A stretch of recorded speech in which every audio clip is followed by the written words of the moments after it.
Just here, pause the recording. Okay, so we're good It now. did. And now you are live. Yeah, we don't know how big of a crowd we'll get tonight, but Turkey Thanks. night. Thanksgiving Eve, you never know, right? yeah, you never know. Can you hear me? Yes, we can hear you. Is that Milton? Yeah, it looks like Milton.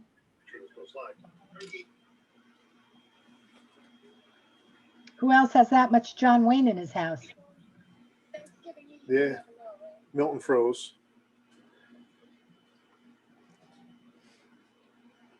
We're live on Facebook. Hello, And Scott. Hey, Sal, how you party doing? has started. How are you? Good, good. We Live, got our live everywhere. new camera. We're not freezing. Hello, So that's hello. Good, good. Yeah, we got that. And then I was working on migrating to our new hosting company today for our company. So that's been crazy the past couple days between yesterday and today, getting that done, figuring out which company to use and getting it done. So who are you using, if I can ask? We're moving to Hostinger. Okay, I'm using GoDaddy. Yeah, GoDaddy was just too expensive for everything between, because once we move, we're going to build a new website. We haven't had a website in a couple of years because Gotcha. the company we had, it got corrupted. They never said anything about protection or nothing. Then we just got corrupted. And then I was like, really? And then they wanted to charge us money to fix it. And I'm like, we got to rebuild it. I just didn't want to do it there. Yep. So mistake 101. We got the wrong hosting company to begin with. Right. We didn't know any better when we did it. I mean, we've been with this hosting company for 10 years. And I said it the last year, but every time things get in the way. So it was, but He forgets about we forget to look until we go to send emails and the person's like, I still haven't gotten it. Yeah. I sent it 3 times. What do you mean you haven't gotten it? Oh my goodness. So, It was another issue with the hosting company or setting in DNS for us in the hosting company had to be changed. And I'm like, nobody says anything, nobody does anything there. And I just fed up with them basically, everything is slow on the site and there's all kinds of, the support isn't great. And I said, you know what, it's time we move this year, get done. And then we'll build a new site after the new year. Good for you. So we'll get that moving. The big thing for us was the emails because we have large mailboxes because we've been around for 10 years. So who do you use for your CRM? For the CRM, well, right now we're paying a guy, but I have, what did I buy into? Pro something. I have to set that up for the CRM. We were using somebody that was doing the Facebook ads for us with their CRM, but I bought into a cheap program for now. I could always change. So I forgot what it's called. So if you're looking for a good one that does really good work with massive emails, Keep, which used to be Infusionsoft, is really good. They're not cheap though. They're $300 a month. Yeah. But you get what you pay for. That's one of the things. We'll go over that during the meeting. Hey Gary, you're sideways. Hey Gary, you need to turn your phone around or your computer. Flip it up. Let's do upside down. Be different. There you go. All right.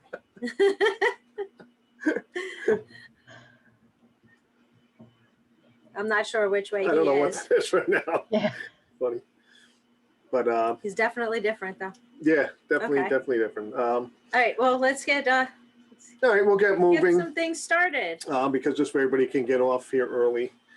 Start cooking, doing what they gotta do. So welcome to CNJ REIG, everybody. My name is Scott Forge. This is one of your hosts. This is my wife Tabitha. Hello, how are you? The other host. And this is our scheduled monthly meeting. We're the last Wednesday of every month. It just happens to be the night before Thanksgiving, which I think is going to be this way for a few years now, based on the calendar. Yeah. Until we can roll either a week before or after, we're going to be doing it the night before Thanksgiving for a few years. And before we get started, we'll just talk briefly about some of the vendors that we have for our meeting that help sponsor our meeting. We have A&A Debris Removal. They do demolition, cleanouts, debris removal. When it comes to the debris removal and the clean out part, their fee for loading they do all the work, and the fee for dumping and everything is included. There's no overages, so whatever they quote you on is for that. If you pick up a project, then you need the kitchen, the bathroom, flooring, sheetrock, got it to the stud. They come in, they do it, and then they put it in the truck. They have a 20-yard dump truck they use. They load it up, and then they drive away. So that's another benefit if you're in an urban area. Newark, Irvington, East Orange, Jersey City. It's great because you don't need permits. They don't have to have a dumpster drop. They just pull up, load, and leave. The other benefit is even if you're in a rural area, you don't have to worry about a dumpster ruining the driveway like we're dealing with now. Working on a project, and a neighbor had a contractor come in with a dumpster and wreck the driveway. So we're fighting with them about that. But that's why we like using the A&A debris removal. Only happen to be our kids, but we've been using it since before they were our kids. Yeah, way before. The previous Way owner. before. Yeah, the previous owner was. That's how our kid bought the business. He retired and sold the business to him. Then we have next up. Don't forget, they can also take, if you need and you schedule it with them, they also can drop the truck off. Right. If you want stuff, if you want to do some stuff yourself, you're more than welcome to do that. So, we have somebody that's coming to crash the party. Hello, everybody. This is one of the A&A. I didn't have the link to get on the call.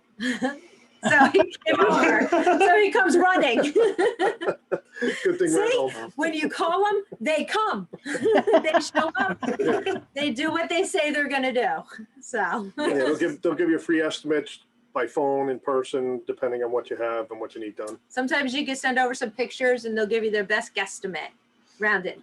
Yeah. So And if worse comes to worse, if we can't get it, then we'll just come there in person. It's the easiest way. masks, you name it, they use it. So We got Lysol in the truck. We're good to go. Yeah, they got everything. no. And they're licensed and registered with the state, so they have all their insurances and registration information. COVID. What do you do for COVID? Somebody's We just said asking. that. That's what he just said. They wear masks, they have spray. The and masks, gloves. the gloves. Oh, the Tyvek suits.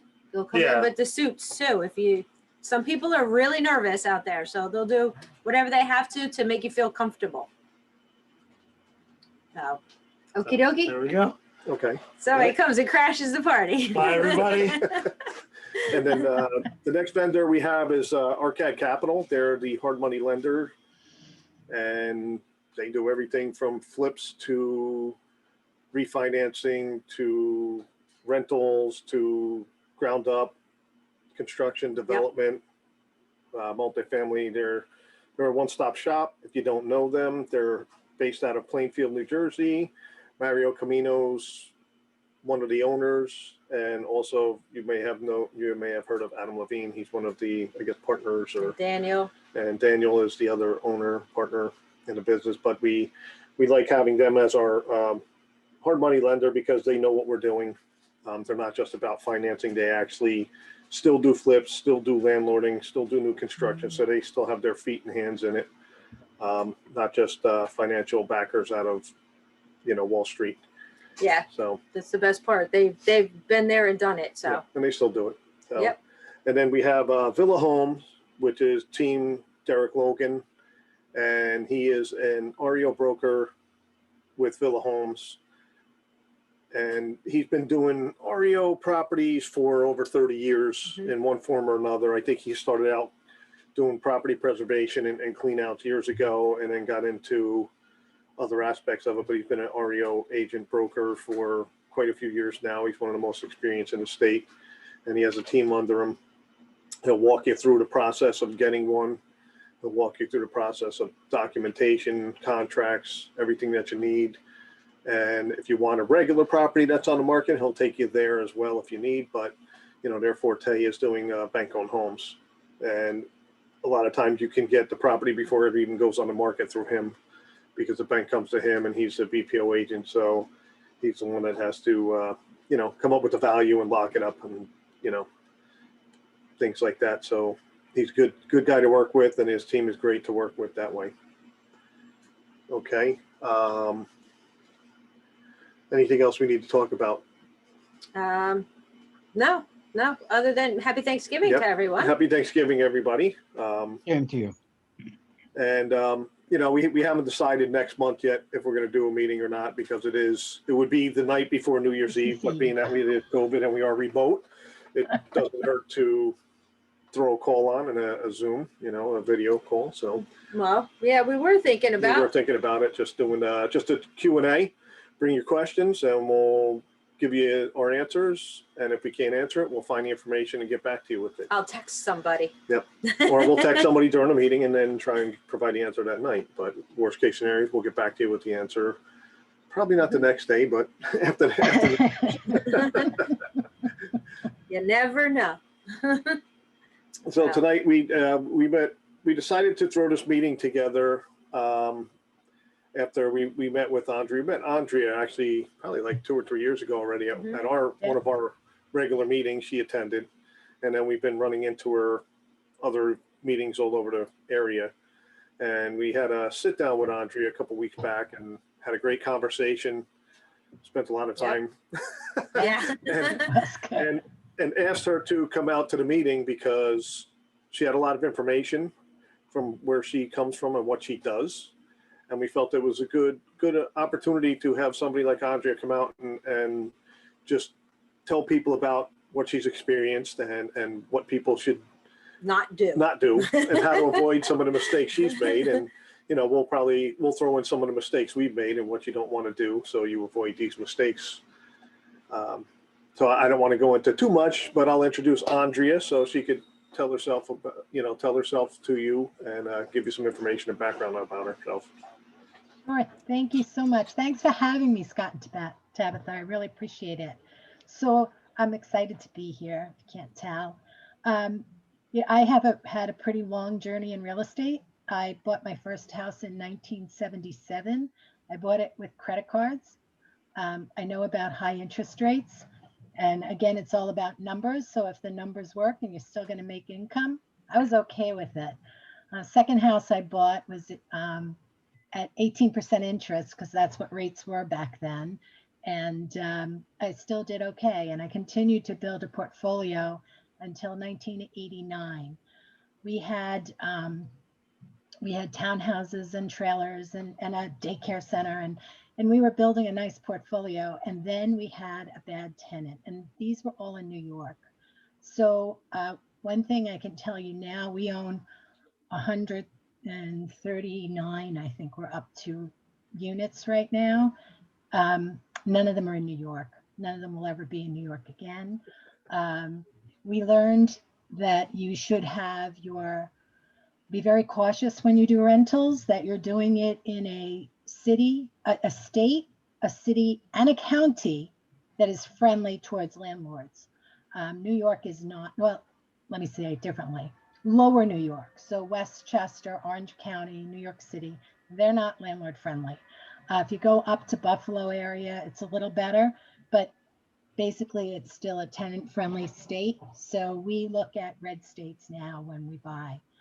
It was a really hard decision and basically made by my husband that we were getting out of the real estate market. I prefer my marriage to my business, so we sold everything. And back then, there isn't the plethora of meetups and people that I know now. Like if I had known Scott and Tabitha and the hundreds of other people that I know in the business, I may have learned to do things differently. So one advantage you guys have is having the ability to be at these meetings and in person when things change, to meet people and hear about how they handled things and not do what we did.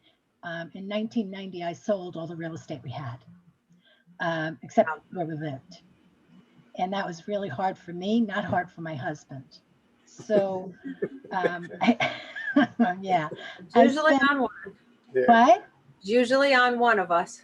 Yeah, exactly. So I spent the next 20 years, I still, kept up on real estate, read about it, learned more, met more people who were doing it right. But my husband was still against it, and I wasn't going in it alone when he was against it. But fortunately for me, my son came to me a couple of years ago and said, I want to build a real estate business. So I said, great. Now, I have two requirements or two needs. One is I need a company that has processes and procedures I can use because I know what I did wrong and I don't want to do it a second time. And the second thing is you just need to know your dad will never be in it with us.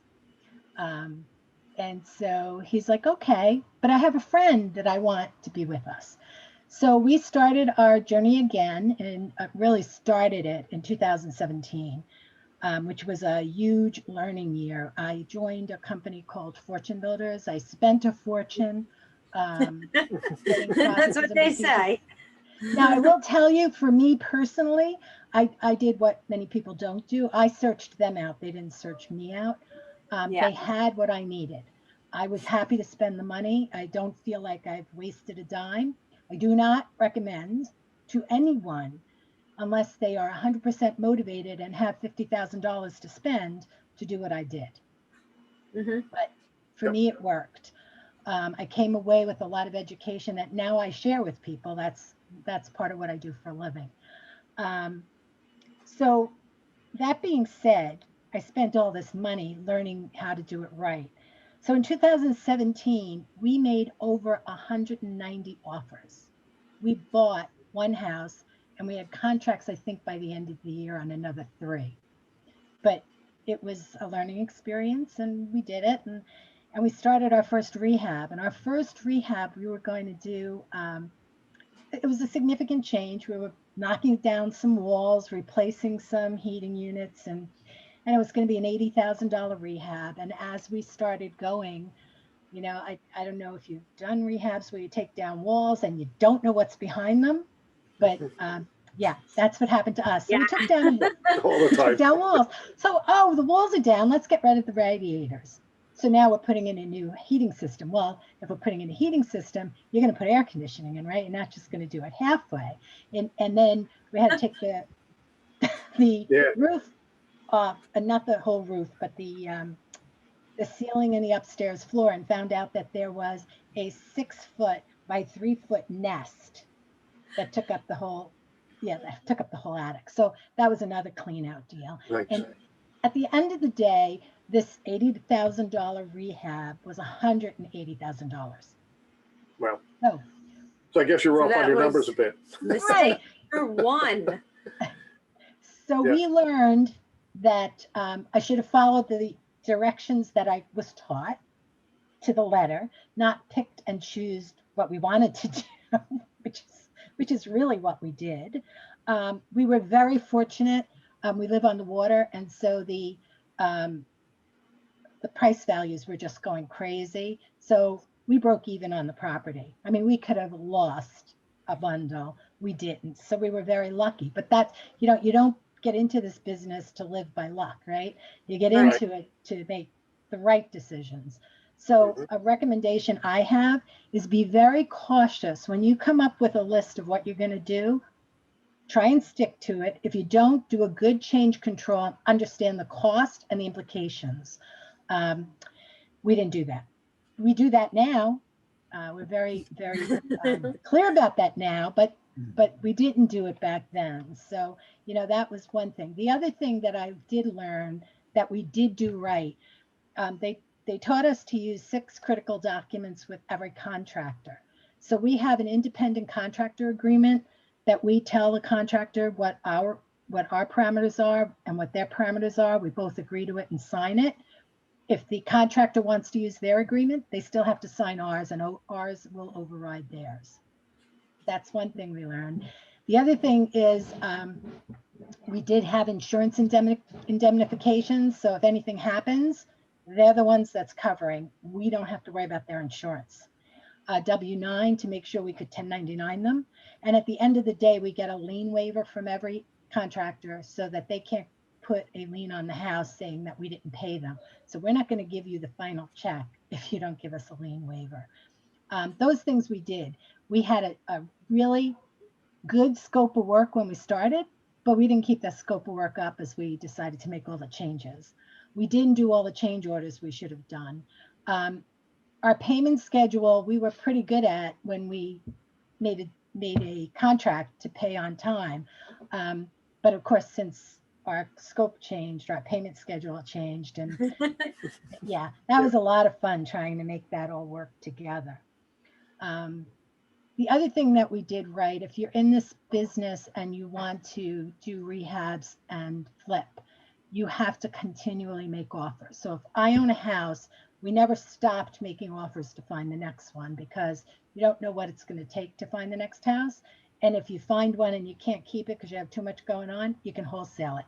But if you're not looking, once the one house is done, you're going to start all over again, and it can take a long time to find another property.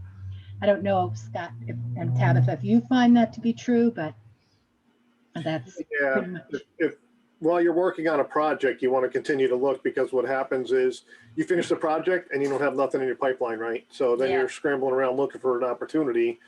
And like now, the market has changed so drastically that things just fly off the shelf and it's hard to get deals, and there's so many people looking. So when you're in a market like this, it's really hard to find deals. So that's why you want to keep properties coming into your pipeline so that you always have something either to, like you said, wholesale or renovate, or even just maybe pick up and rent out. Right, You know? exactly. So I'm going to go to our second year. We always wanted to stay in the neighborhood. So I live in Long Branch. We were looking in Long Branch and there weren't that many deals. So we expanded to Asbury, and then we expanded to Neptune, and we did find deals, and we did buy rentals. Even though I don't care for the New Jersey market for rentals, the price was absolutely right to buy it. So we now have 3 units in New Jersey. And we also started to grow our rehab business, but it wasn't growing as quickly as we wanted it. So our goal was to grow to 30 rehabs within a year.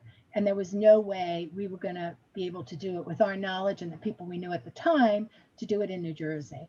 And so I got the great idea, well, why don't we pick a neighborhood, and then I can go find somebody who's in that neighborhood to work with. I have no doubt of my networking ability to find somebody anywhere in the United States. I'm very comfortable saying I can do that. So I went and I researched a bunch of different areas, and I wanted something that wasn't so far away, but not close to home, because I figured if I was here and I bought a house in Aberdeen or Matawan, I was going to be traveling an hour each way to take care of it. But if I went like 3 hours away, I was going to let the people down there handle it. So I did my research. I decided that Baltimore was a good market, and it was. I did learn a couple of things that you should be aware of when you go to a market that isn't your own. First of all, you want to understand the zoning laws. And let me tell you, we're now in 6 states. Every single state is different. So understanding the zoning laws is really important to know how you're going to work within that community. It's important within every community, but if you're going out of state, you better understand it. Understand lending regulations. We tried to sell a property, and this is across every state. It was the people had a VA loan or thought they had a VA loan. It was a 3-month process we were into, and the VA loan fell through, and we had to go find another buyer. Have you guys ever experienced anything like that? Not with VA loans. Yeah, no, we haven't. No, we had our very first one though. We had a lady that was going through adopting, and a month later, month and a half later, 2 months later, she's doing the process and purchasing the house at the same time. We've gone through one of those, but nothing with VA so far. Yeah. So VA has very strict restrictions. So you just need to they're not bad, right? They're a good loan, a very good loan product for VA, for vets. But you want to understand the restrictions and make sure when they get into it that you meet all the criteria for the VA loan before this goes on for months to find out you don't. So just Good to know. something we learned. So we're in Baltimore. I have partners. It was working out just fine, but the partner who lived in Baltimore decided they were moving to Florida. Yeah, right? Yes. So not only that, so he was going to move to Florida and he was going to be back once a month to manage the properties. Well, guess what? He didn't come back. Yeah, so I can tell you a lot. If you ever want to talk about partnerships, and I am big on partnerships, we have, there are 4 partners in my company, but each of us have a partner. So really there's 8 of us that work together to make our partnership work. So if you ever want to talk about it, I'm happy to talk about good and bad. And the bad is really bad. So when you have a partnership, make sure you have a lawyer draw up the agreement. Make sure it's very detailed on what happens when something goes south. Because it could go really south from, well, we're actually going through that right now. And somebody introduced us to a book, and I've got so many tabs coming out of that book with discussions yeah. on it. And could, yeah, for putting a partnership together with a charter. And yeah, it's, Yeah. you Yeah. can make some big, Mistakes. lengthy, Yeah. expensive mistakes. And getting 100%. And we had a lawyer draw it up. Thank God for us, right? So we had a good agreement, but it's really, really key. Don't do it on your own. I know you're doing a good job reading. Get a lawyer. After you think no, you know it. We're doing the book, so we understand what we Okay. are looking for and what And we to- expect, the expectations from Yes. everybody. And you know, each of us, what our role is going to be, what we expect of each other. Like some of the questions, like I got tweaked, and we're working a lot. So, but we're like going through the whole thing, and Yeah. I was like, whoa, wait a minute here. it's also like you were just saying, yeah. like what happens if your kids, what happens if you, and everything Yes, plays into it. So something you happens, want to who spell it you're out living up front to. and not hit it on the back end. Yeah. And There's a lot well-defined in it. roles. Well-defined roles is really an important part of it as well. Mhm. I can tell you in the company we have now, which is very better defined than the one we had 2 years ago, right? Every single partner, so 8 people have very defined roles. And it's not that we don't help each other out when we have to, but we all have a certain role to play in our business. And we're held accountable to each other to make sure it gets done. Every week we have a meeting. I would say every day I'm on the phone with at least 2, if not 3 of the partners talking about different things.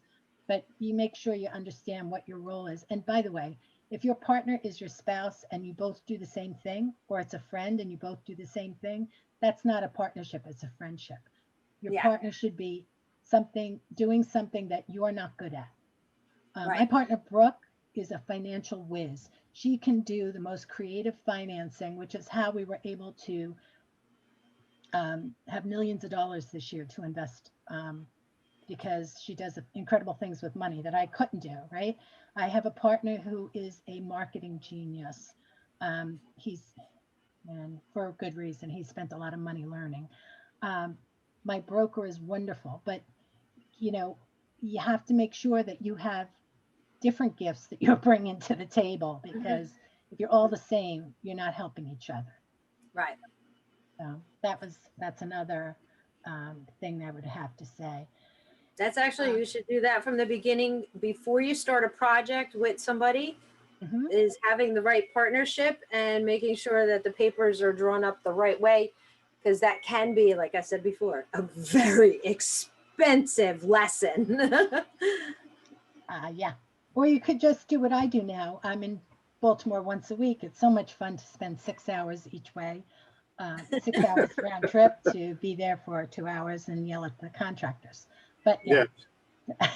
So, but you have quite a few properties there. You're not going down for like one or 2, right? No, I'm not. And we're actually wrapping it up. So right now, by the end of this year, we'll only have rentals in Baltimore. I'll be finished with all the rehabs. We have sold what we're going to sell. We have the rentals left. And for now, and I have to tell you, long term, I think Baltimore is a really good place to look.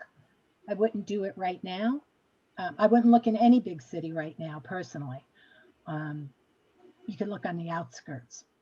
Yeah. But it definitely has a lot of potential. And we didn't lose money there. So yeah, take it for what it's worth. So what is it that you do to decide what area you're going to work in? Okay, Like- so that's, yeah, it's really important. So when I look at locations, and then I sort of come back to my group and say, here's where I want, what do you think? I look- I heard that. So I don't look in cities. So Baltimore was sort of an exception, only because the city is it's got such rundown places, as well as it was New York 30 years ago. So, Oh. my heart's from New York. I knew what New York was, and the bad neighborhoods and the good neighborhoods, and it brought it up. So, it just fit my criteria for something I was looking at. But generally, I look in the outskirts of a city. So I look at the city for what it's bringing, what it has, and how it can build out. And then I look at the areas around it for what makes sense to move into. So in Jacksonville, and Jacksonville is really interesting. So Jacksonville is a city that actually is a county. So I don't know if you know it. Jacksonville is the largest city in the world. It's 450 square miles. You can spend days and never see the same area in Jacksonville. It's unbelievable. So it's a little different. You really have to get the sections. I'd say it's like Brooklyn, because Brooklyn, every 4 streets is a different section with a different feel. But this isn't 4 streets. This could be 4 miles. I mean, it's a big area, but it's all Jacksonville. So, understanding that and understanding what that means. I went and spent 2 weeks in Jacksonville before we bought there, just to see the different sections and decide where we wanted to be, what the benefit was of being there. I mean, Jacksonville, the reason Jacksonville is a good place is it's got a lot of steady income manufacturing. It's got a seaport. It's got 2 naval bases. I mean, if you go in and you look at the economics, it just has what you need to keep a city growing. It has people moving into it, because right now Florida is just flourishing with people moving down. So the crime rate, you have to know, again, in Jacksonville, each area has its own crime rate. So you need to understand that. So that's another thing that I look at, right? If I'm not going to live there, I don't know that I want to buy. And that's not always true. There is Section 8 housing that I own that I don't necessarily want to live in that location, but it's a good classification. So, I look, can I live there? Is it livable? Are people moving into the neighborhood? What's the median income, right? I don't want to be in an A-class neighborhood ever. That's me personally. You have to decide what you want or don't want. I always look for B, C class, and preferably high C, because I want to be able to have people have a nice house to live in. When the economy switches and goes down, I don't want them having to move out because they're not making enough money. And if they can move up, God bless them, good luck, but I'm always finding someone to fill that spot. So that's my feeling, and that's the neighborhood we sort of stick to. So understand what you're looking for. Right. And I would say those are the biggest points. I mean, there's a lot I look at, and you can get this information, so you can pay for a lot of it from places like, oh God, one of them is Millichamp we use, and in Pittsburgh we use SVN. So you can pay for the numbers that are put pretty in a picture, or you can go to the Census Bureau. They have phenomenal information. The other thing is you can use, there's a tool in Google Maps where you can scope out the Google map, and then you find out all of the companies that are there, and they'll plug them on the map for you. It's an amazing tool. So it's So that's in Google Maps, you said, right? I'm sorry, it's not called Google Maps. You know what? After this meeting, I'll find it for you. No, not tonight, but remind me, and I will find it for you. I'll find it for you, and I'll tell you what it is. But it's a great tool because you can find out what's in the neighborhood. So, if some place has a lot of Starbucks, right? So that's a neighborhood that people are in and moving around, and so you can get statistics like through the back door where you really see what a neighborhood's like. Right. So I do a lot of digging before I even decide this is a place we want to look. And then I present it and say, okay, here's a great place, right? And right now I have 4 places that I'd love to go. and we can only do one at a time because there's only so much time in a day. So Jacksonville is probably where we're going to concentrate, at least for the beginning of 2021. This year, our goal was to hit our $1 million mark in net revenue. We just fell short of that by a little bit. So next year, our goal is a $5 million mark. So to do that, we have to be purchasing and selling a door a day or more. And we want to hold a minimum of another 800 doors next year. So we have a very aggressive plan. And Pittsburgh, although it's wonderful, Pittsburgh actually, the reason I chose Pittsburgh amongst many is that during the last couple of recessions, Pittsburgh appreciation is about 5%. So if you look at going up a scale in 2008, when the market crashed, it sort of went and then back up again. But at 5%, very steady. This year, the expectation is it will be at 11% appreciation. I don't think it can sustain itself at 11%, quite frankly, but there are so many people now looking at that area. So that's something else we look at. How does it work when there's a recession, right? If you look at Orlando, that doesn't work so good because it's a big resort community.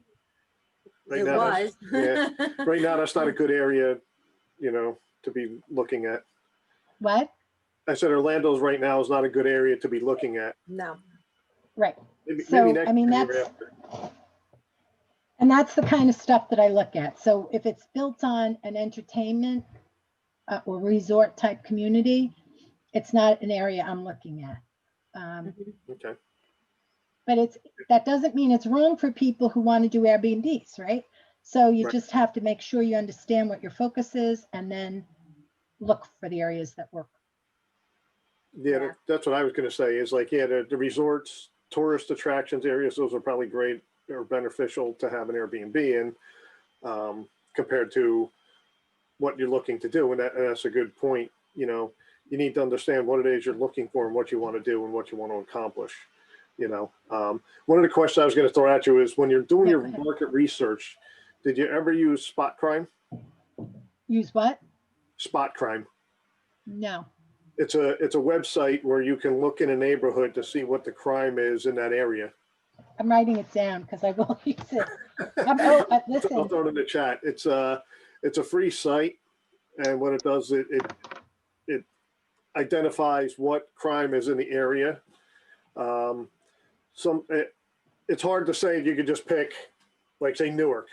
It's too broad of an area, so you have to be more precise on your location. So when you're looking in Jacksonville, you could pick your street or maybe an address, and then what it'll do is it'll zone into that area and it'll show you a radius around it, what the crime is like around it. Are there a lot of robberies and murders, or is it just gunshots? Beatings, gunshots, arrests. thefts. And then you can click on it and find out the details of what crime happened? that specifically was, if you want to. So we found that a few years ago. So when we look at in a market area that we're not familiar with, that's one of the tools we use. We look at that, see if there's anything there. We also do a search on Google. And I was just going to say, Google is the best tool ever. Just ask a question. Yep. I do that. I'm like, Google, how do I work this camera? I found an apartment complex in Atlanta last year, and it looked like a really good opportunity. And I was trying to figure out why it was not moving. And it's in a great neighborhood. And after doing some research on Google, we found out that the apartment complex itself is a D. The neighborhood is a B, but the crime rate is so bad in that apartment complex itself is a war zone. So you would have to spend a lot of time and effort to turn the whole complex around. And it was like almost 400 doors. So it was a big complex. So you'd have to sit there and say, okay, do we want to put the effort into doing that or put our money and time elsewhere? So we kind of passed on that one. Yeah, I would guess. That wouldn't be a project I'd like.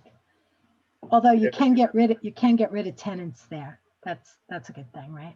So yeah, you got to have the right team. Yeah, good luck. You got to have the right people on the your right team. SWAT team, you mean? Yeah. Well, with us, we found a property manager. He's not in Atlanta, but he can do that in a different market. where he goes in and Yeah. he'll pick a D complex and turn it into a C plus, and say a year and a half. So he knows how to Upgrade do that. Yeah. I don't know if I take So- him out of his comfort zone, but That was one of the other things that I was going to talk about, is because this year we concentrated on our turnkey business and increasing our rental business to a significant number for us. And the one thing that I would tell you by doing that is property managers are your most important friends when you have a rental. Yeah. I no longer manage any rentals. I don't care if it's a single unit that's next to my house. You couldn't pay me enough money to manage it anymore. But yeah, that's my feeling.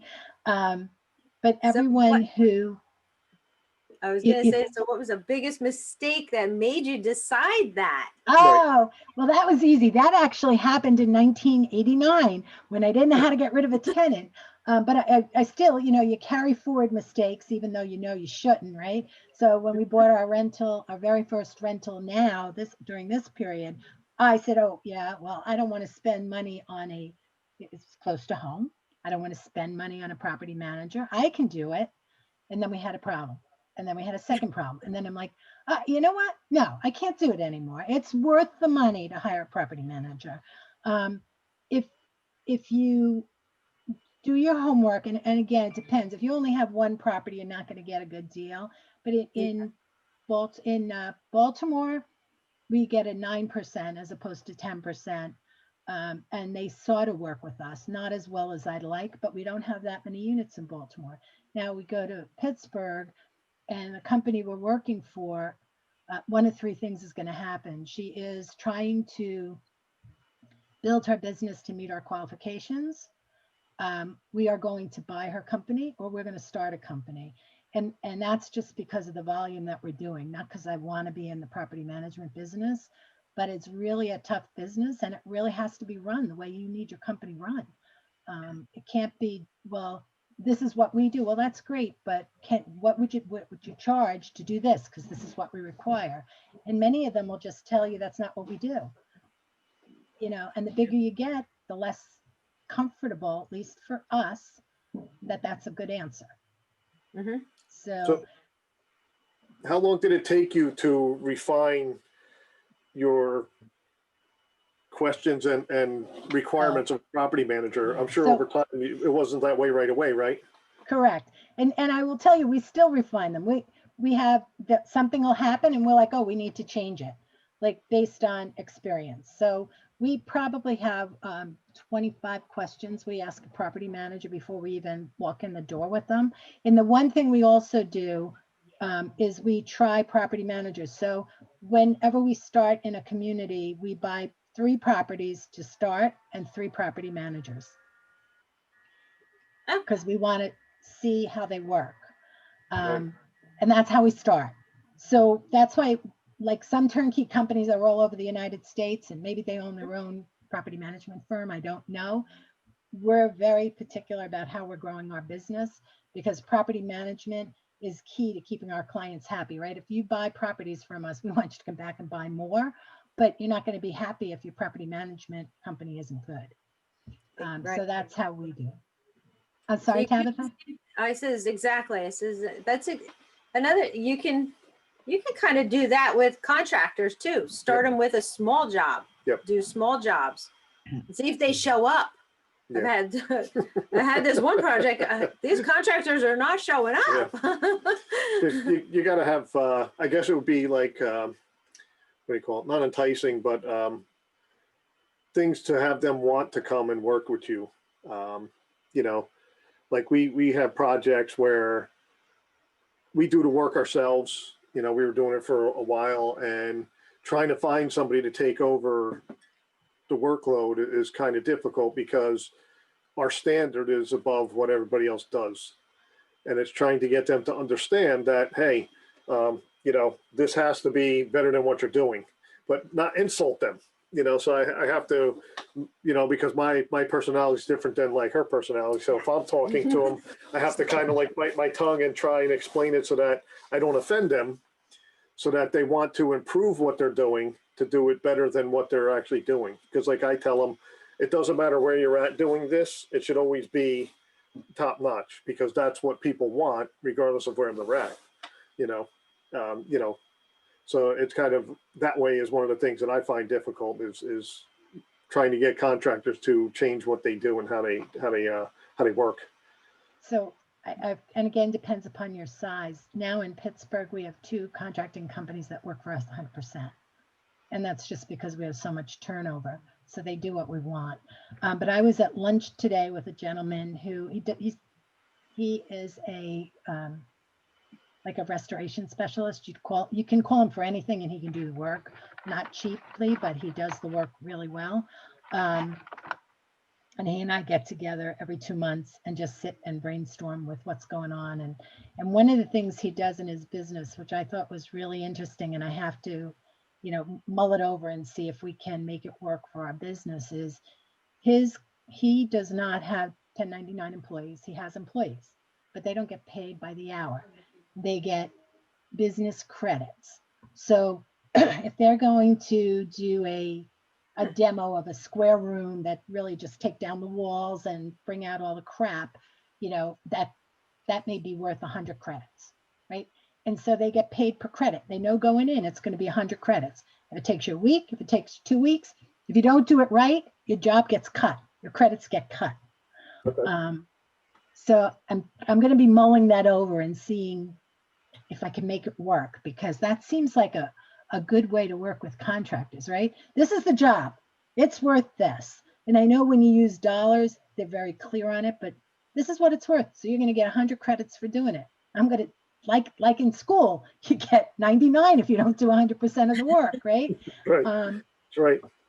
So I have to think about it and see if that, would be good, because the other part of it is that allows them to get credit for more than 40 hours worth of work. So if you have somebody who's really, really young and enthusiastic and wants to do a job, right?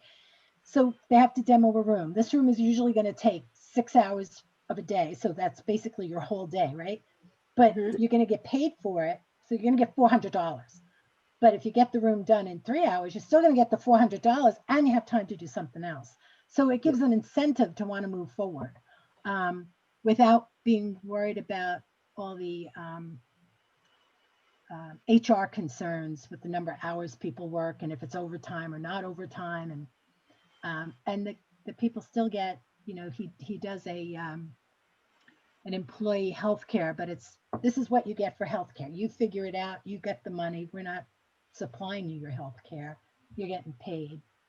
Yeah, that's good. I like that. Yeah. And so it allows him to control who he has, and people who don't want to work, they're out of the company relatively quick because they're not getting a paycheck.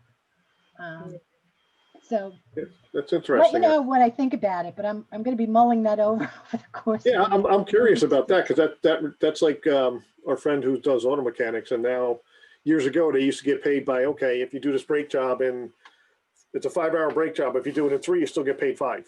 So the incentive was there to get it done faster, so you can go on to the next job, and you'll work 6 hours and get paid for 15. Exactly. So I'll tell you what happened, because I know the story behind the automotive industry. They did it by hours. Once they did it by hours, people were complaining that they were working overtime and not getting paid overtime by hours. Yeah. So this is why he just used credit. The problem with That's that is they drag the project out so they get overtime. When you pay by the hour. Yeah. All right. So how about some 101 mistakes that have happened? 101 mistake. So I can tell you 101 mistake that we just did.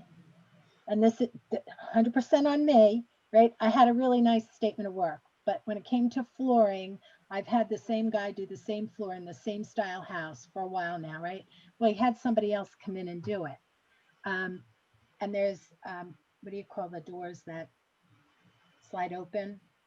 The bifold doors. Bifold doors. Oh. So he's always done the closet. He's put the flooring in the closet as well as, so he does the floor and he does the closet.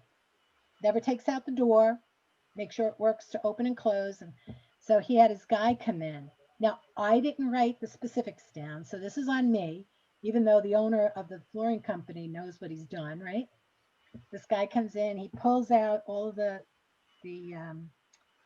trail on the bottom that opens and closes the door and puts the flooring straight into the closet. It looks wonderful. Now we have to figure the solution out is either he's got to dig a trough to put the door in and make sure it'll fit, or we have to buy new doors. So, you know, and I should have known this, right? I don't know if you've ever seen the picture of, there's a picture of 2 toilet bowls in a men's room, and one's here and one's here facing this way. And the directions that the contractor was given, we want 2 toilet bowls, but he didn't say we want them this direction. We want dividers between them. Right. When you do a statement of work, that's how detailed it should be. You know, give your specs. I want the room around the toilet bowl to be 15 feet or whatever it is, and 12 feet deep. So I take 100% responsibility.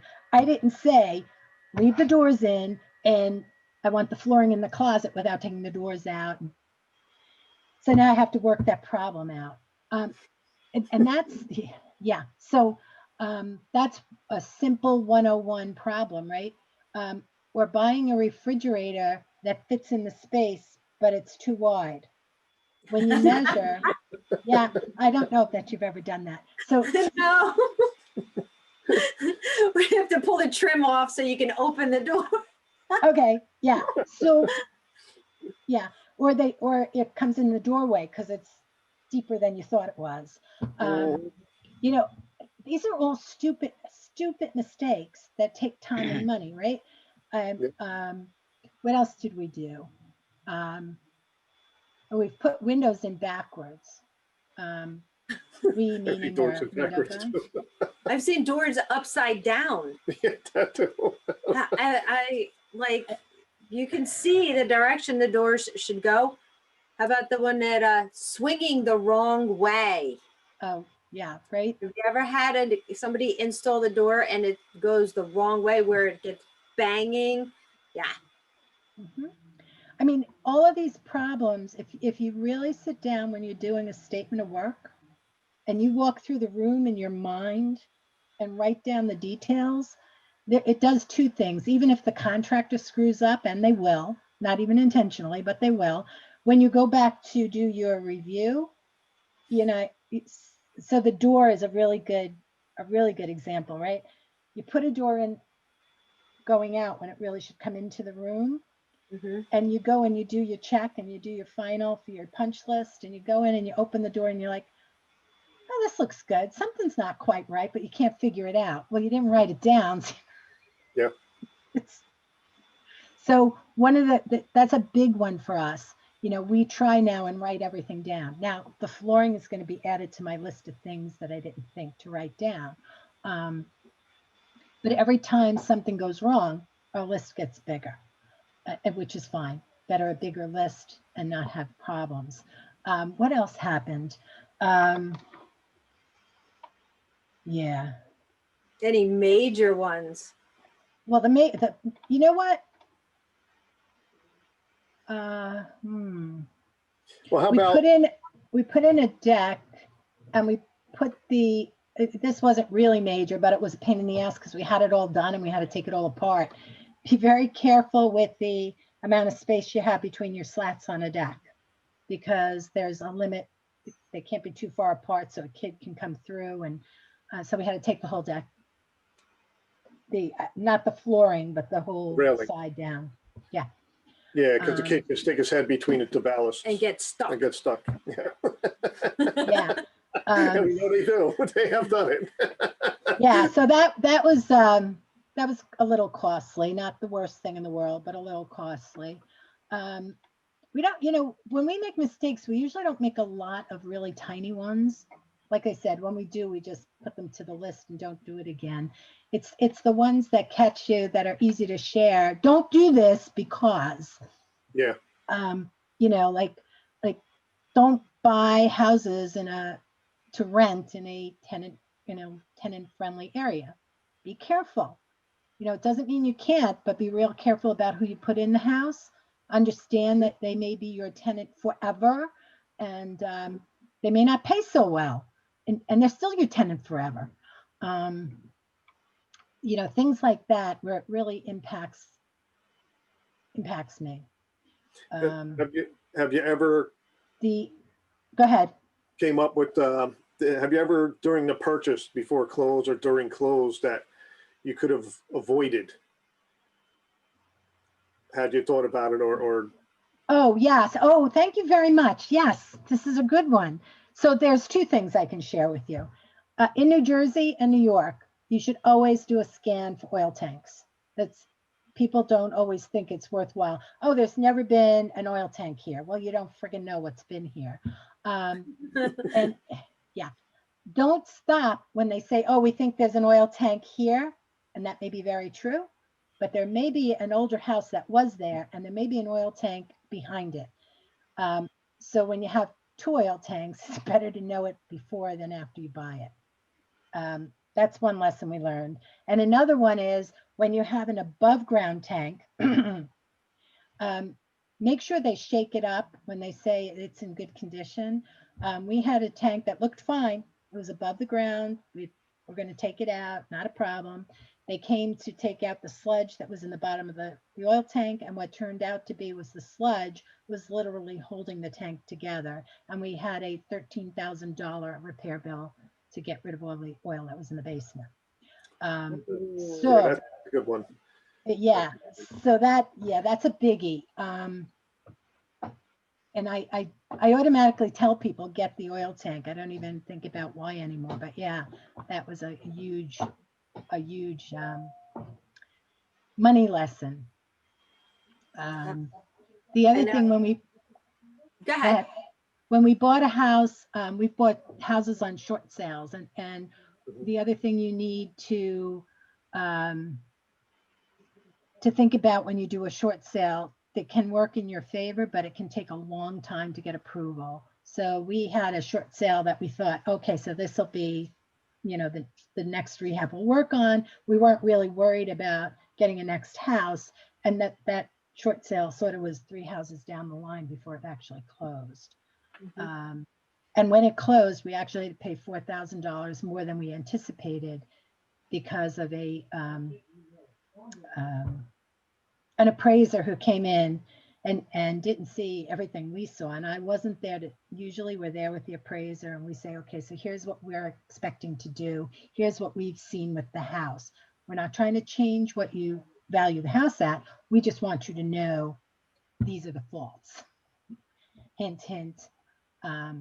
So that's important. Be there if your house is going to have an appraiser, and make sure the appraiser understands what you've seen, and because they do a good job, but they're not necessarily going into the weeds. Yeah.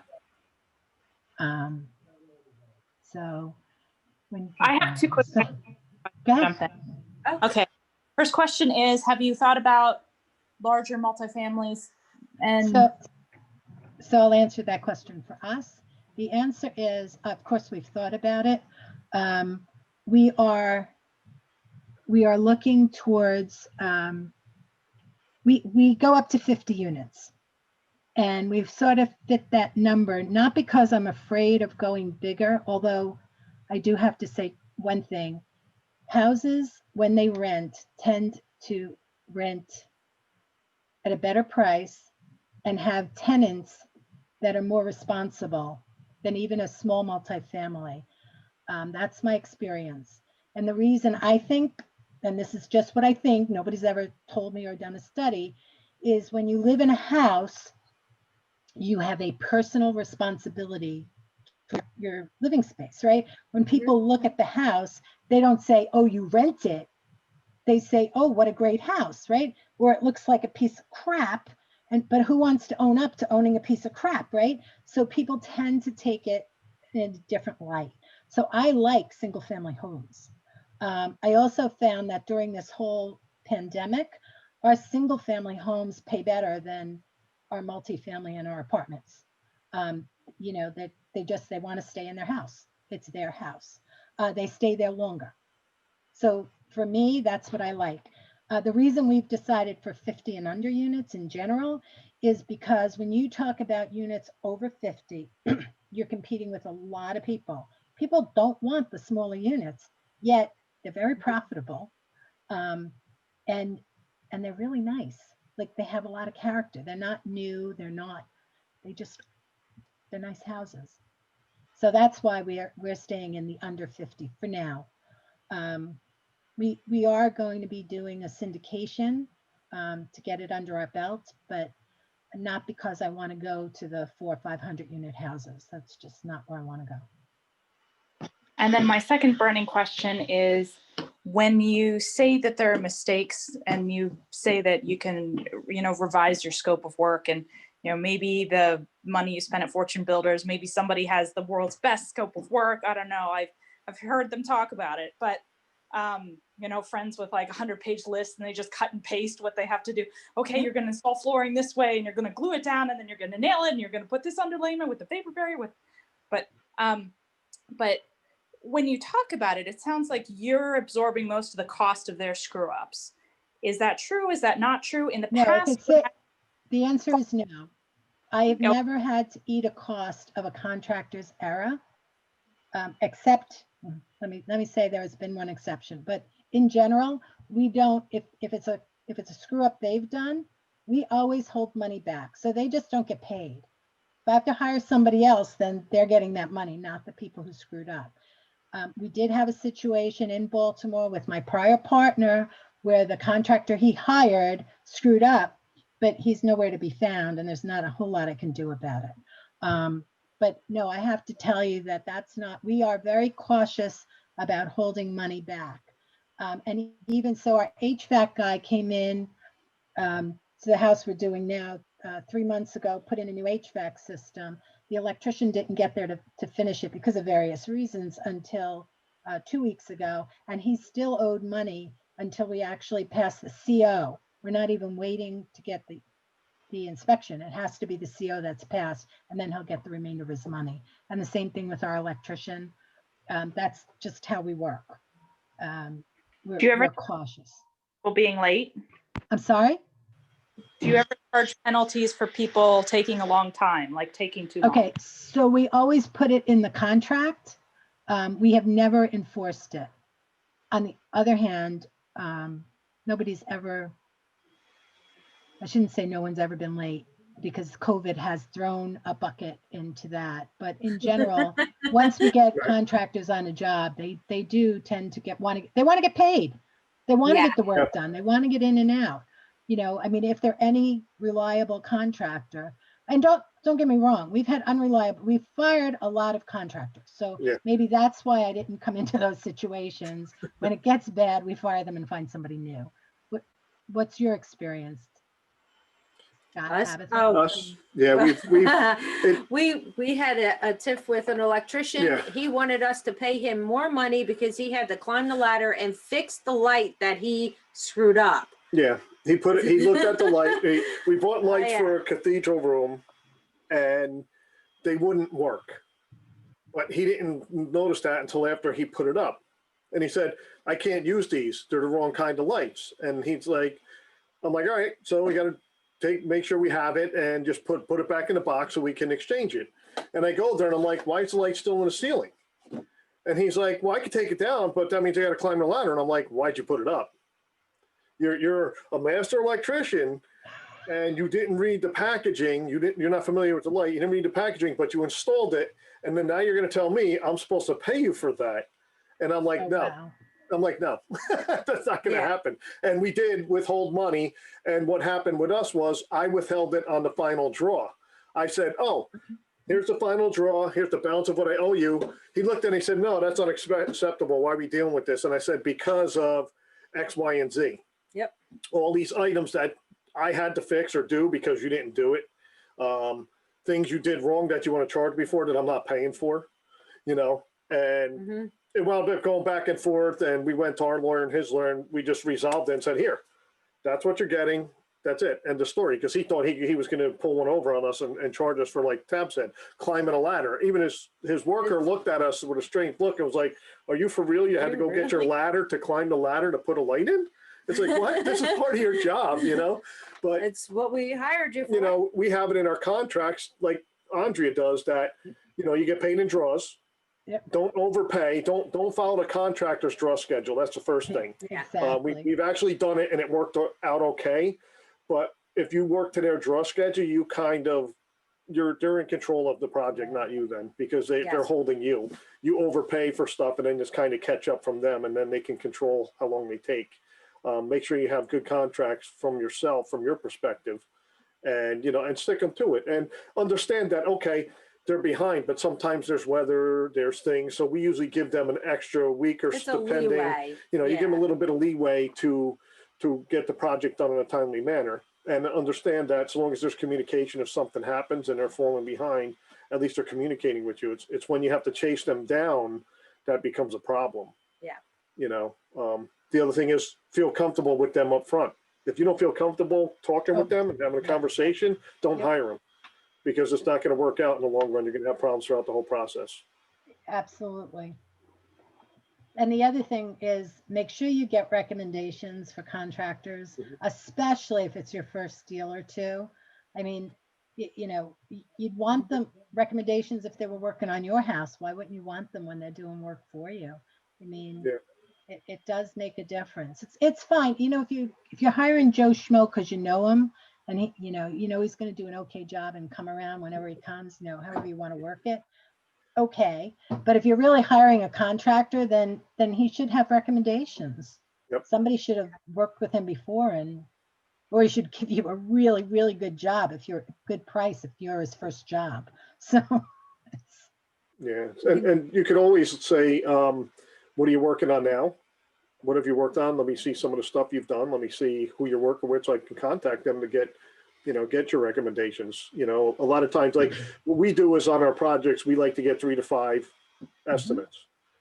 And even if it's our guy that we've been working with for years, we still like to get an estimate from him and then get estimates from other people. And then our guy calls and said, when am I starting? I'll be like, well, we got this. And he's like, wait a minute, what's going on here? You got another estimate? What'd they say? What was the estimate? Because everybody gets complacent when you work with each other over time and you're just like, here, go do the work. You can trust them. You can rely on them. But then all of a sudden they start bumping up their prices. yeah. So you want to keep them honest too, So we do work with one electrician in New Jersey, and he's gave us a detailed bill for the very first project he worked on, that project from hell that we spent all the money on. We knew what an outlet cost to put it in.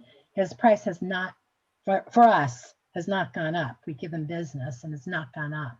And so I'm very comfortable calling him, and I can tell him there's, 8 ceiling hi-hats that I need in. I need 16 outlets, 12 switches and 3 bathroom lights, whatever it is. And he can basically give me a price on the phone that I'm very comfortable with. But if you don't have someone like that, you're absolutely right. You better go out and get 3 deals. I go out for insurance and get 3 insurance quotes for every deal I do, because it makes a big difference. You don't know what it's going to be. Oh, that's another thing you need to be careful of. The insurance you have on your house. You want to make sure when it's in rehab stage that you have builder's insurance. When the house is done, make sure you have vacant policy, because I'm telling you, if something happens at either end and you don't have the right insurance, you're going to get nothing. So it's really Or your insurance. investors won't get nothing. Well, yeah, that's right. But it's really important that you swap insurance when you need to.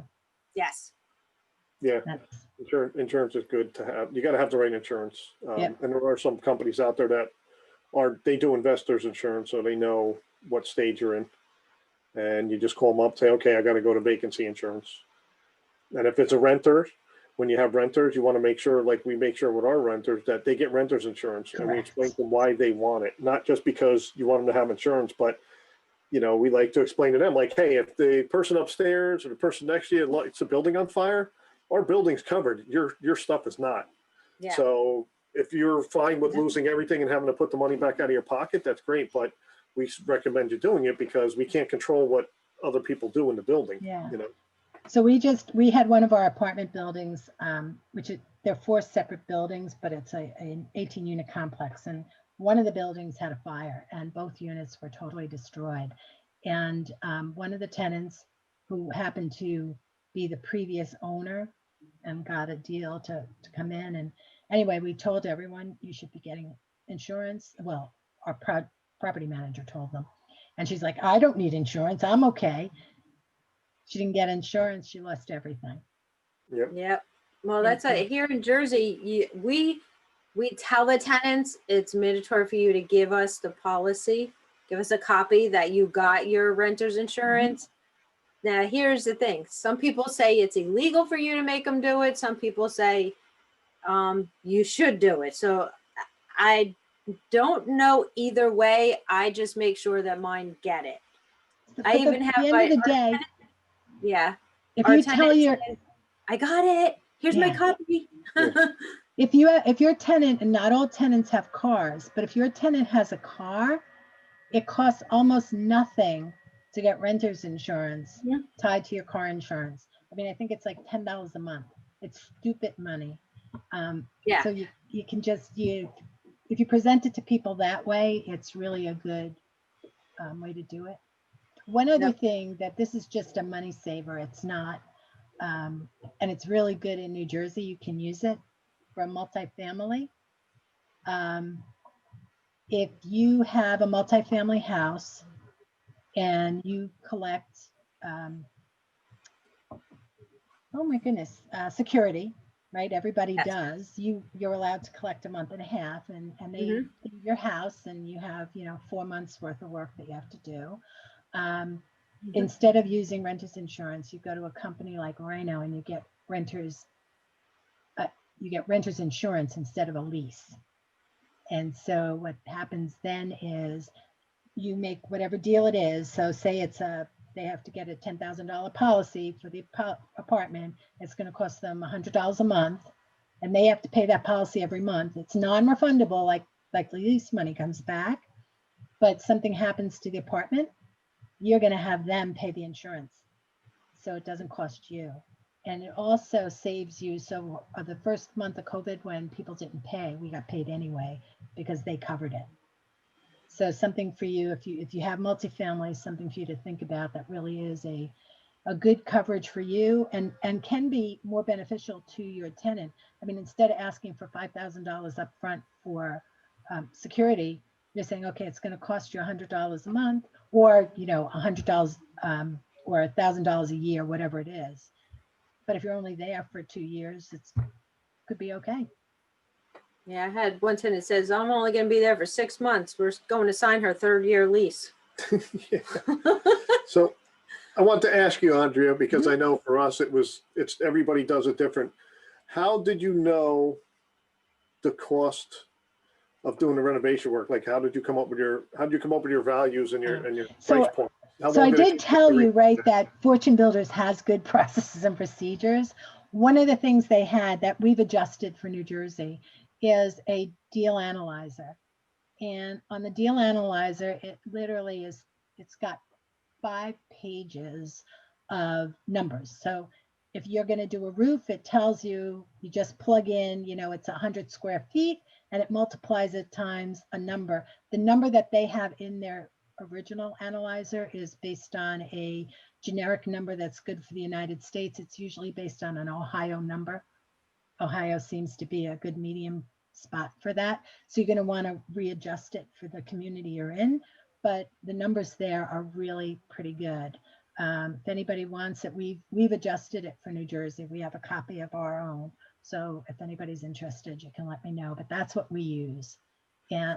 I always like to be nosy. Yeah, we know from experience. So But I like Yeah, to be, yeah, this is really detailed.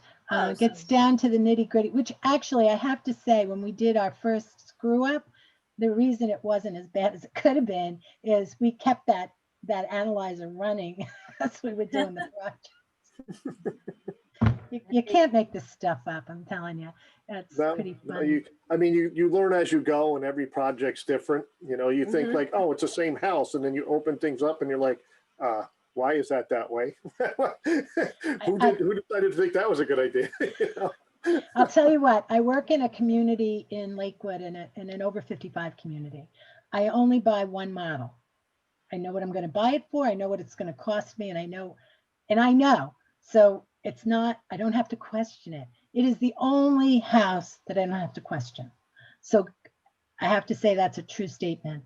There's not one other house I've been in, I don't care. They're all built the same year on the same block.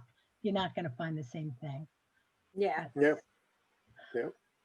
Like he says, the inside the walls, once you open a wall, Mhm. you can find You don't some know. really big mistakes. Or like you said, big nests. We had Big nest, one yeah. that was a big, huge bee nest from the Yeah, top yeah. all the way down to the floor. The whole in between two sets of studs. It was up One and of the down bays, yep. in the bays there. Oh Was it- yeah. I hope they were dead. I ran. Are you kidding me? I'm allergic to those things. It could have been anything else. I would have stayed. I would have found out. I was like, later, cuz I was gone. So, So the other thing I was going to ask you is Yeah. inspections on your Yeah. properties. Do you always get an inspection, or you just Okay. say, "Oh, I know by looking at it"? Yeah. So I will tell you, it depends. At the beginning, every house we did, we had an inspector come in because we just didn't have the knowledge that we have today. Now there are houses that we go to, depending upon the neighborhood and the area. So my broker, Ami, out in Pittsburgh, has been in Pittsburgh in the market for over 25 years. We only get inspectors when we think there might be a problem. Okay. okay. But if you don't know, you have an inspector. You have an inspector to make sure that the house is good. You make sure that there's no wood problems. We do always have an oil in here. We always have oil tank. And we always have a insect inspector Okay. because I can't tell. I mean, I know if you see the shavings on the floor, but if I don't, I can't tell that there's a problem. So I want somebody to come in and check that. We had an issue in one of the houses in Baltimore where if we hadn't had somebody come in, we wouldn't have known that 3 beams needed to be replaced and got a significant discount on the house, right? So I just don't know enough about it. But in terms of, coming in to check that my roof is okay and am I going to need a new plumbing system, and we pretty much know we're going to need it or not. Yeah. Mine is the same way. I mean, we'll get the inspection for like the past more than anything else. If I question something on the structure, I might bring a guy in. But we had that Exactly. a couple of years ago. We looked at a house and said, okay, let's get this inspected because, just to check things out because we saw things wrong. And he pointed out, okay, like it looked good, but when he checked, we had framing damage. We had to replace some of the framing from termites. They weren't active, but from how long ago we don't know. They damaged floor joists, studs, sill plates, and there was no shavings left. You couldn't see anything with the naked eye, but it was so bad that he came in and grabbed the stud, and the whole stud just fell off the floor joist. It was that bad. I was like, wow. I'm like, see, and I checked a couple, and I said, I don't know. I mean, like, we'll get the inspection anyway, because I looked at things and I said, there's so much. They still had so much stuff in the house. I was just like, yeah, something, something doesn't seem right with some of the stuff here. So I'll get them to just check things out. And right, exactly. And once you're doing it for a while, you get a feeling for a house. But when you're starting, you really need to analyze, what it is. And I saw someone ask a question about how I analyze a house. right, And that could be a whole training in and of itself. But basically, I start at the top and work down. Some people work at the bottom and work up. And I go in the attic and I look and see if I see any water damage to any of the beams or the roof. I know we need to look at the roof. Sometimes you can see the roof. We've actually toyed with the idea of getting our own drone so that we can take pictures of the roof like professionals. We haven't done that yet, but we have been considering it. And then we go down, we look through every room, we look to see how the floors look. And we pretty much know based on the year of the house, are we replacing the kitchen and the bathroom? Do we have to change walls out? Is one bedroom too small? Do we need another bedroom? How can we make it happen? And then we work our way down. And on the deal analyzer I was telling you about, we just go through the checklist and we check things off. And then we sit down and we actually do the analysis of what those repairs are going to be. But when we're doing a full analysis, that takes into account how much it's going to cost us to buy the house, how much it's going to cost us to hold the house, how much Mhm. it's going to cost us to sell the house. That includes staging, it includes our insurance, it includes all of the broker fees and anything we think might become our lawyer fees. All of the numbers come into play to make sure that when we decide that the house is, the house is $100,000 and it's going to cost us $30 and $30,000 in repairs. If I'm doing a really quick estimate, I'm going to tell you I can offer you $40,000 for the house.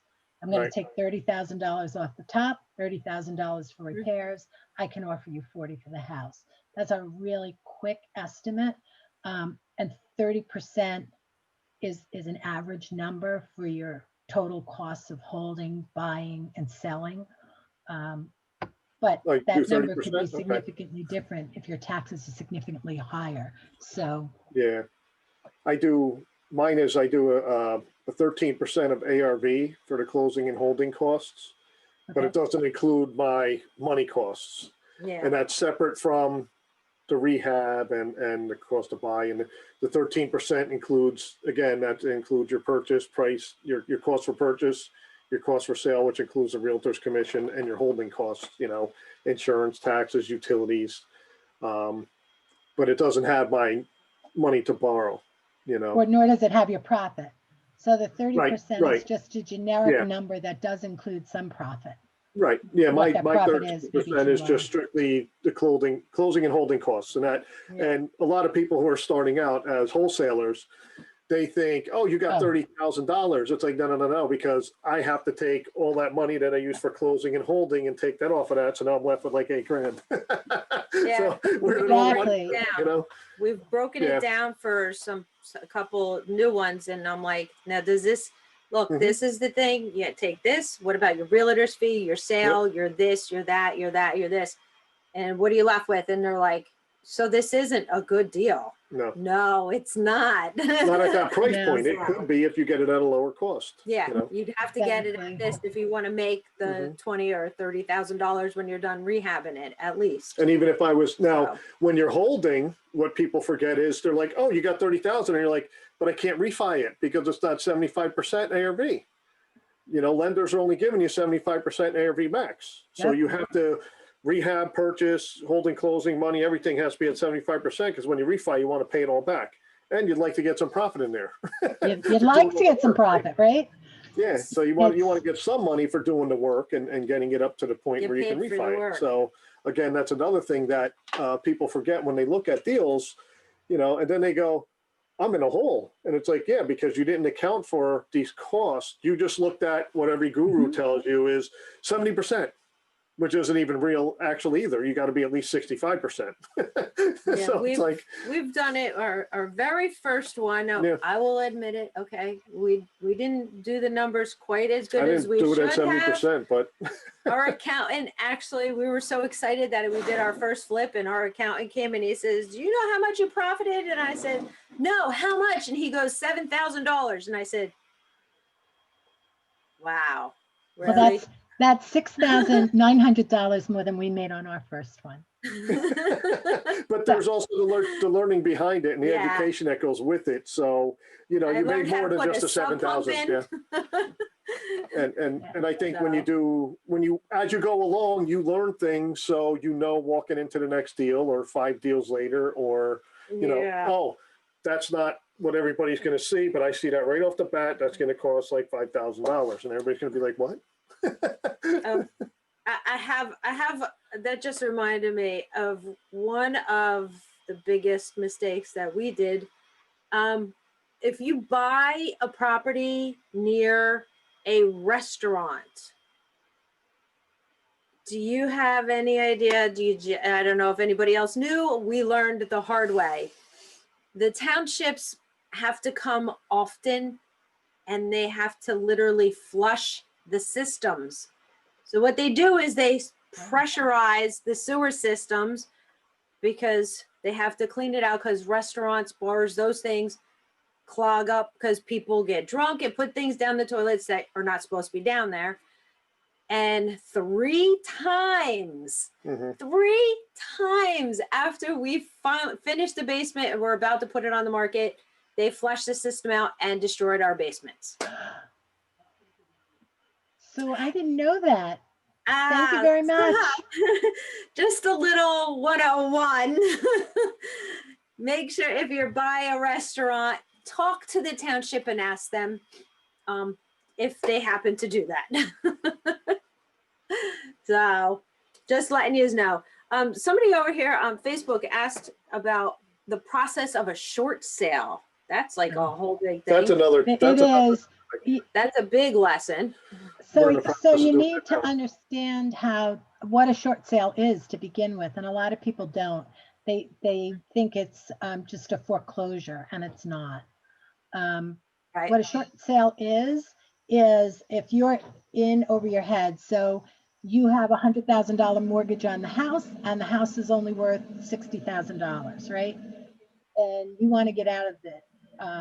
Or the house is worth $100,000, but your debt on the house, but you haven't been paying because you fell behind. So the interest has gone up to increase the amount of debt to make it over what the house is worth. When something like that happens, you can make an offer on a house. You can make any offer you want. Now, if you want to make an offer on a short sale, I recommend you get a contract for whatever price it is you want with the owner of the house. The owner still owns the property, but the bank is going to have a lot of say into what can happen. And then what happens is you go to the bank and you say, I'm making an offer of $90,000 on this house because whatever reasons. Right. Bank then has to make a decision. What happens is that the bank can take months to make a decision. And it's not that they're going to say no at the end. They may, but they're just mulling it over, or they're overwhelmed with work that they have, whatever. Yeah. It can take you months to get Yep. a decision from the bank. Yeah. Have you- Oh, yeah. A short sale isn't a quick. It's not. I don't know why they call it a short sale, but it's There's not nothing short about it. No, we know why they call it a short sale, because you're shorting it, but Right. sometimes it could be 30 days and sometimes it could be 30 months. Yeah. You know, They could it tell depends. you, they could tell you that they are, we're making this decision by the 4th, I think they told us, of November. What's today's date? Yeah. Good luck. Yeah. Yeah. They said, yeah, we'll have our decision to you by the 4th. Yeah. And this is with, Sure. this is, the short sale we're doing is also an estate. So it's not just a regular short sale. Mm-hmm. It's even more complicated because now the person is holding the bag of the estate. They can't close the estate out. And they don't have it to keep paying on something that doesn't even have a kitchen, Yeah. So, but Yeah. all right, because I know we're way past our time. Does anybody else have Yeah, I any was just- other questions? I put our information in the chat. So if I don't see anybody, any I here, none know over here. Lisa requested it, but I put it out there for anybody interested in reaching out to us if they need more information. Oh, Somebody did ask about some of the contracts that we were Oh, talking can we about. get some of the contracts Yes. you're talking about? You mean like the contractor's contract? Is that what they're talking about? I would say yes. And the answer is I can get it to you if you remind me. I can get you Okay. a copy of what we use. They just have to reach Yeah. back out to us. Yeah, Yeah. sorry about that. I Okay. can tell you I'm not going to be doing it this weekend. I'm actually going to That- take 3 that's days fine. off. I don't blame you. High five to that one. Yeah. It's a holiday weekend and some people are not going anywhere, but it's still the holiday weekend. And Hey, kid. I guess we should all be thankful we're here, we're healthy, right? Yep. Things are still looking good in retrospect for what we do. We're still functioning as people and businesses. Everybody should be, like I've said at the beginning when this started, is everybody should be looking to change what they do, adapt. But not only that, you should be really focused on what your goals are, what you want to do. Oh, is it all right if I do a little Sure. plug Chime in? here? Sure. So December 17th, I run a meeting every Thursday night. December 17th, we're going to be doing goal setting, Cool. dream building and goal setting. But the meeting isn't for somebody who wants to come once and walk away. And so they set their goal on January 3rd, they can forget about it. It's for people who truly want to build their dream and build their goals and make sure that they work towards them. And we'll be having monthly meetings to hold you accountable, and we'll be getting accountability partners. That's the So- biggest piece Yeah, that people miss. Can you It's- type in it's the the, chat the info for that meeting? Is it What the I'll Coast- do is I'll give you my email. Oh, Uh-oh. you froze. No, not now, not now. Andrea, you froze. Let's see if she comes back. Give her a second. Address, and then I can send you an email. There you go. You unfroze. We're like that now. Okay.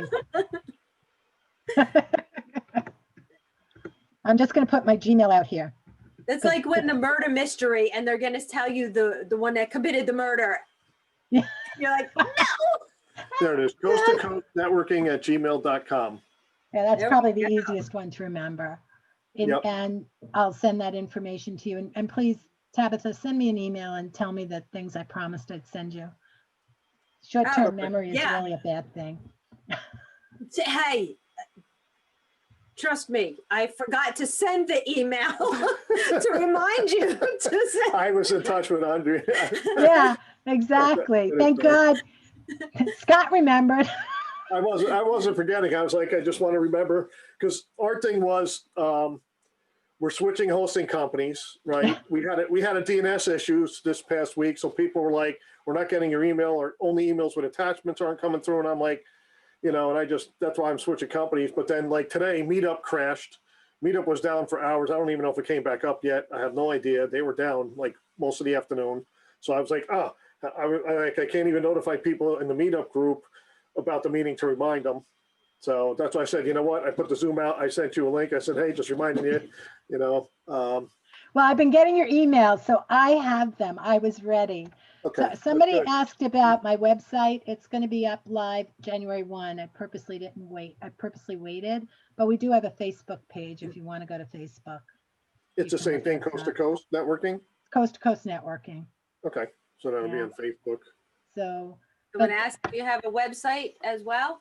Yeah. the she- website will be she- up January 1. Sorry, I was typing. That's- I can only do one thing at a time. Well, And, majority of the time. Certain things is only one Kevin, at you a could, time. if you want, Kevin, you could try to like highlight the chat and copy and paste it. I think there's a way to. No, I haven't seen it. I got to figure it out So what myself. happens with the I chat, tried that, it wouldn't let me. when you're finished with the Zoom call, you'll get notified that they've saved the chat someplace. But Okay. then you have to be able to send it Okay. to people. So I don't know how easy that is for you. Yeah, Yeah, because normally it does, it comes up where it says file, and normally that's where you can click on and do Gotcha. copy chat, but it says Yeah, file mine- to add a Here's file here's to it. another way to cheat. Take your phone and take a and picture. Take click a the picture. picture. And take pictures. So, I didn't Yep. tell you that though. See, that's how I cheat. I'm like, So- save chat. I'm like, I got it. Click, saved. It's hard for me to follow because I'm in the meeting and I'm like, every so often I see somebody with something in the chat and I try to respond. He's doing Um, that one. I'm paying attention because I right. want to learn. I'm Exactly. doing Facebook Live over here, answering people, and I have a watch party going on all at the same time. So we're having a party over here all by myself. Yeah, we try and put it out there for as many people as possible to educate every month. So, we do the Zoom call here. It's on Facebook Live, but then Tabitha launches a Facebook watch party. And, that's how, and it's also on our Facebook page, CNJ REIG. I just don't know if the chat shows up there. Yes, because it I'm not- does. So if you Yes. go, our Facebook um, is the same You thing. can go It's- in the comments and stuff also. So if you go to that on Facebook, that's because we have You it got a live. very streaming good page Facebook, on it records it. Facebook. What that? I said you got a very active page. Very good. And Yeah, I'm trying to put the glasses on. I can see. I got yelled at by, they says I was creating a glare. So they says, don't do Oh. that. So, well, In I the can't screen. see, so they gotta Okay. wait a second. So my, Don't I'm look sorry right to now. bother you. That's okay. It's not a My, problem. Talking. Yes, Evan? we What can is hear the? you. Kevin, You did got you have a question? Yeah, what's the Facebook site? Oh, it's in the chat. There's Coast to Coast Networking. That's Andrea's. And ours is CNJ REIG, Central New Jersey Real Estate Investment Group. Yeah. And in our site, because we're streaming it live, the video will be there. That's one of the reasons, another reason why we stream it live. I also, when I get a chance, I save the video from Zoom and then I upload it to our YouTube page. Yeah. I think I'm a couple meetings behind with that, so I got to get them up there. So I may be calling you, Scott, to tell me how to do that because I have everything on our Facebook page, but I have no freaking clue how to do a YouTube. I didn't. Eventually we're going to set up a website for the club, for the group, maybe just Wix or something reasonably. When I was looking at the website, though, getting all of the videos was a problem for me. And this is using GoDaddy, but I'm just letting you know. Yeah, They do up to I've 20 been- on a page. So I said, oh, maybe just a YouTube channel is better. YouTube works. I have to learn more about restrictions because I have certain videos I want to put up there and I'm trying to restrict it from public view, just private view. And that's where I'm running into an issue. But I just take everything and put it in public. So because we want everybody to see what we're doing, projects we're working on, the meetings that we have going on, so people can get information if they missed it. It's another way for people to see the video and get the information. So I'm getting the lineup together for the podcast starting in January. So you'll be hearing from me because Okay, I need Sounds people great. to speak. sounds good. Yeah. Awesome. So, Okay, so Is there any other Thank questions? you. no any more questions. Everybody said thank you. We answered all their questions. Thanks for the replies. Yada yada. Oh, hi Aunt Pearl. Just letting you know that. by the Oh, way. my aunt's watching. Aunt Pearl is watching. Hey, Pearl. And yeah, the short sale is a different topic, and it's it's a topic on its own, and even that, it's hard to cover thoroughly in like an hour and a half. I mean, I know Matt Marinoff. He's a short sale expert in the area. Mhm. I think it's RRPG, Real Estate Recovery Group, or something like that. He's really the expert in short sales. There's a couple other guys that do it, but I always recommend them to look him up and follow what he's doing and what he's saying. He's been doing short sales for a long time, and he's always sharing information on Facebook and with meetups and all kinds of things. So, but okay.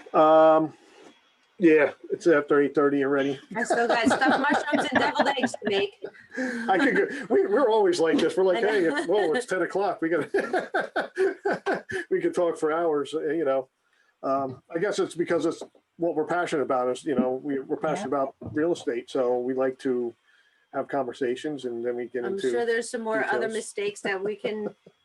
oh, there's tons of stuff we can go over. It's just, we're trying to cover basics. So like, know your market area. How do you know if it's a good market? Well, you want to know where jobs are at, where crime is not, good No, schools. point loads that are lined up Yeah, so your floor right. don't sag. You don't use a bottle jack to jack up a house. No, you don't use a floor You jack. don't use a floor jack when You you're use a shipping your bottle jack to jack up the house. But you got to support it in the proper spot. I mean, we could go in detail on heavy stuff, but Yeah, it all depends. install the floor before with the Right. door because you go to open the door and walk into it. Right. Yeah, And right. some people- like Andrea's saying, they should have left the closet in. They figured it'd be nice, but There's so much stuff. it's common sense have to to- us, but not the contractor because they don't look at things the same way. And that's the other thing is when you're an investor and you work with a contractor, most contractors work with homeowners. So the way they do things is a little bit different. They don't understand how an investor works. And it takes some time to get them to adapt to that. And sometimes they can't. So you just have to move on because Yeah. they want to charge you max dollars as if you were living in the home and never going to call them back again, when the plan is to reuse them over and over again. So you want to get a good price on the work that they're Yeah. doing. But you have to understand that skilled labor isn't cheap and cheap labor isn't skilled. So you got to find somewhere in the middle, right? So that you're not overpaying for all the skilled labor, but you're also getting skilled labor that you're not underpaying for. You know, there's a lot of different things that you can, that we Yeah, can so talk. your first deal, you're usually going to get a retail price. I don't care what anybody says. You can say you're an investor, but your first deal is your first deal. Once you use a contractor more than once, they start to believe you're actually in the business. And you can then negotiate with them, you know, and just say, I'm not a retail buyer. I mean, you're not going to see me once and I'm going away. I want to use you over and over again. What kind of discount can you give me? And they work with you. Yeah. Wow. Okie dokie. All right, everybody. Have a good night, everybody. Thank you very much, guys, for Thank having you. me. Andrea, thank you for coming. Everybody, Happy thank you for Thanksgiving. attending. Happy Yep. Thanksgiving. Have Stay a happy safe. Thanksgiving, everybody, and we will talk to everybody soon. Again, next month, we're probably just going to have a Q&A session. Just jump on. It's going to be the night Jump in, before New Year's hobnob. Eve, and we'll just jump on and have Q&A with everybody. You got a question, bring it, throw it out there. If we can't answer it that night, we'll get the answer for you and get back to you with the answer. Okie dokie. Good night, guys. Good night, Okay. everybody. Have a good night. Good night.